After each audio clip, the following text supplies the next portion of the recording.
Hey guys, it's Tiny Tom Logan back with yet another X570 preview for you. And if you haven't seen any of the other ones, then go to the channel because I have got like 5 or 6 other ones there, even as I'm filming this, and there will be more.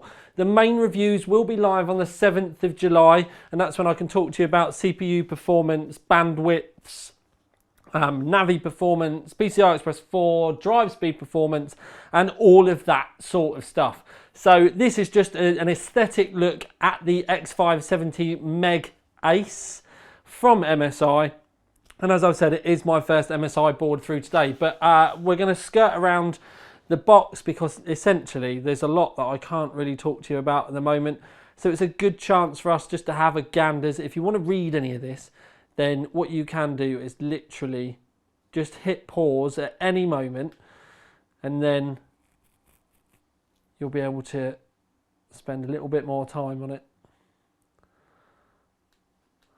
The bulk of them have got heatsink fans on the chipsets, and that's just because of all of the like PCI Express 4 switches that are in there, and signal amplifiers and stuff. There is an awful lot of extra stuff that they need to do with these boards to get PCI Express to work properly, and that's why the prices all appear that little bit more expensive, is because there's actually some pretty expensive componentry that just has to go on these boards now. Basically, yeah, I can't say that because otherwise I get into trouble. So, as we can see, black and gold kind of theme. So it's the upper end for MSI. They are bringing gold into it a lot more. One thing I will say is that gold looks lush, and I think it would be a shame to ruin it with RGB, but there is RGB on it, and because I've got some funky cables, I will be able to show you that in a minute as well. So this is the first board that I've seen with 2 8-pin power connectors at the top, and then when we come across, go past the MEG heatsink, in the top right hand corner you can see that you have 2 PWM headers.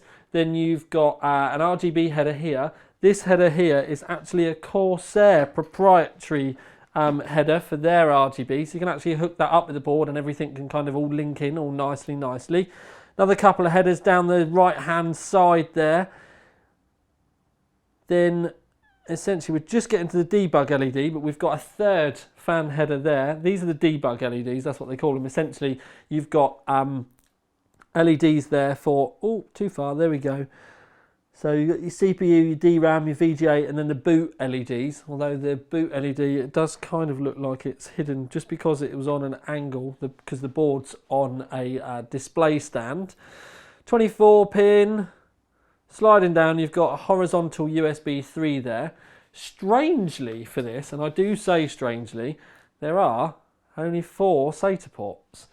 And it's, yeah, it's the least I've seen on one of these boards so far, especially on a high-end board. There's a couple more headers down the outside down there. You've got the game boost switch, which I will test as thoroughly as I can do in the main review, but they always worry me because they've got a tendency of overvolting stuff, and it just makes me wince. Front panel header to the right hand side. This is USB 3.2 Gen 2 external header, so for cases and stuff. If you're lucky enough to have a new case, or you're buying a new case with the extra stuff on. Another USB 3. Then we've got 2 USB 2s. Then we've got another couple of fan headers here, and then front panel audio. Slowly coming up, literally just so I can give you a real nice, good, deep look around the board. When we get up to here, we get up to kind of the VRM section, and they're saying it's all IR. And it's digital VRM as well. Again, I'm going to be testing throughput on that when we do the main review, temperatures and all that sort of stuff. I will be stressing it out with the 3900X, which at launch is going to be the best CPU that I'm going to have. The 3950X does come later on. They're saying for retail for you guys, it's going to be around sort of September time. What we can see is you've got a braced section around the memory slots. Then you do get here There is a fan in here which we can peel off the cover for. So you've got a fan in there for the chipset. It's just necessary, apparently. We'll see how hot they get, if you can turn them off, if they do need to be left on.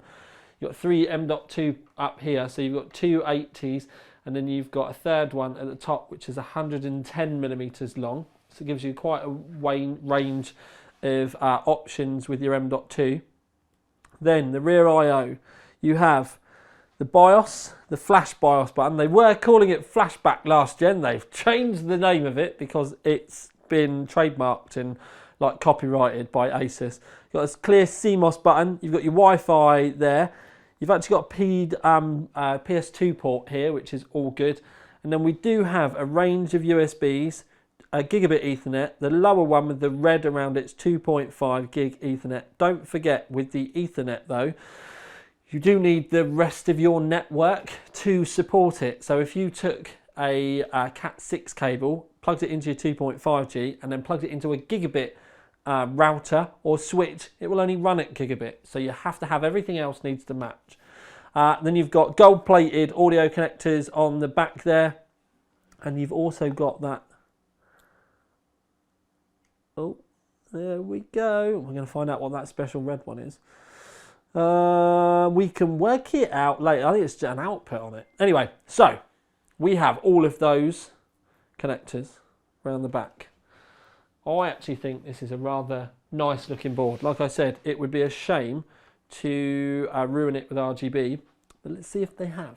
Thankfully, they've not ruined it with RGB because there is like next to nothing on here. It's just this kind of infinity mirror. Now this is just on a demo mode, so don't panic. But I've seen this on them before and I've got to be honest, I'm not a fan. It just doesn't work for me, and I think compared to the other aesthetics of the board, I would be one of the people that would just turn it off. So there are lots of modes that you can put it on and change the colours to, but if it was mine, I would literally just do that and turn it off, because I think that side of it just looks way better. And in all the slow kind of like dim lit sort of scenarios that you're going to get in a PC case, that looks classy. With the RGB on, looks tacky. So yeah, I'd turn it off.